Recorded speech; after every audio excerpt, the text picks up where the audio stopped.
राधे राधे, जय माता दी।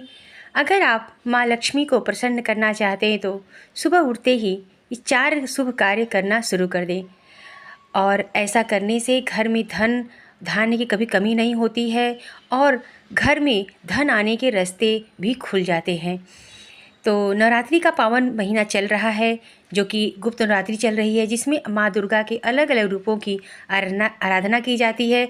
शास्त्रों में माँ दुर्गा को महालक्ष्मी, धनलक्ष्मी, काली समेत कई नामों से पुकारा गया है, जिनकी नवरात्रि में पूजा की जाती है। साल भर में यह सबसे शुभ अवसर होता है, जबकि हमें साल भर में 4 नवरात्रि मिलती है। तो इस टाइम गुप्त नवरात्रि चल रहा है, इसमें आप ये 4 उपाय ज़रूर करें। जब कुछ खास उपाय करके माँ लक्ष्मी को प्रसन्न कर सकते हैं। आज हम आपको वे 4 उपाय बताने जा रहे हैं, जिन्हें सुबह बिस्तर पर उठते ही करने से माँ लक्ष्मी प्रसन्न हो जाएंगी। धन अपने आपके घर की ओर खींचा चला आएगा। ठीक है, तो इस तरह से आप लोग ज़रूर करें। रोज़ाना सुबह उठते ही पहले ईश्वर का स्मरण कर स्वस्थ जीवन के लिए उन्हें धन्यवाद दें। मन में विचार करें कि ईश्वर आपके साथ है, तभी आपका जीवन अच्छा चल रहा है। ऐसा करने से आप अपने अंदर शांति का भाव महसूस करेंगे।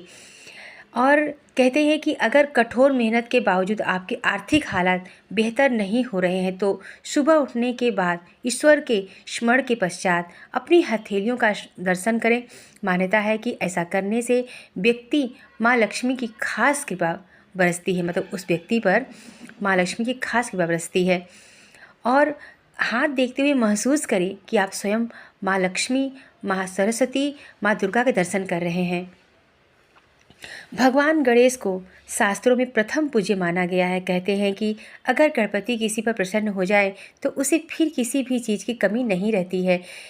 और सुबह उठने पर ओम श्री गणेशाय नमः, ओम श्री लक्ष्मी नमः, इस मंत्रों का आप मानसिक रूप से जप करते रहें।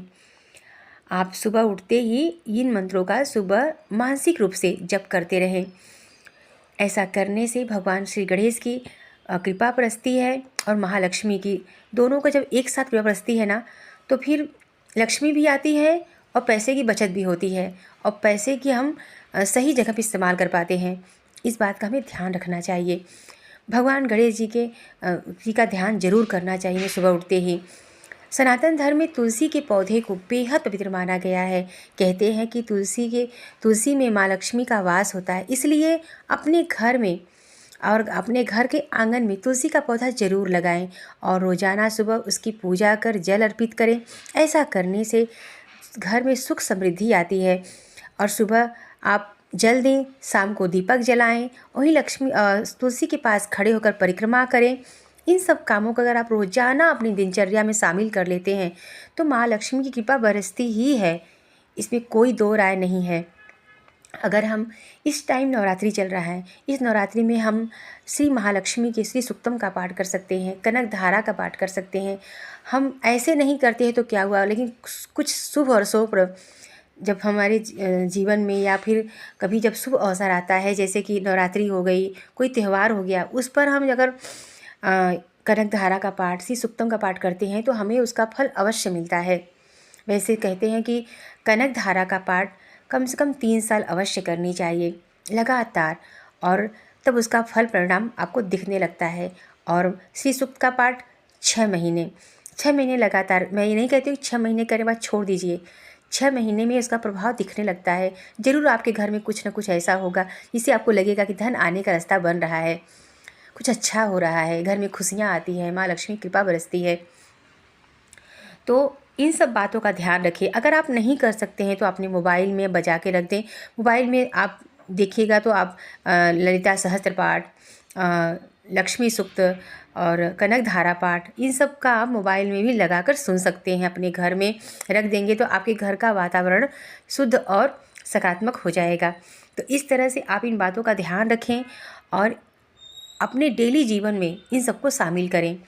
ऐसा करने से हमारे जीवन में अपने आप ही सकारात्मक ऊर्जा आती है और नकारात्मक ऊर्जा दूर होती है। ऐसे लगता है जैसे हमारे घर में धीरे धीरे सब कुछ बदल रहा है, सब अच्छा हो रहा है। इसलिए माँ लक्ष्मी की स्तुति आप इस तरह से ज़रूर करें। नवरात्रि चल रहा है, गुप्त नवरात्रि। तो आपको वीडियो कैसा लगा, अच्छा लगा हो तो लाइक करिएगा, सब्सक्राइब करिएगा और हमें शेयर भी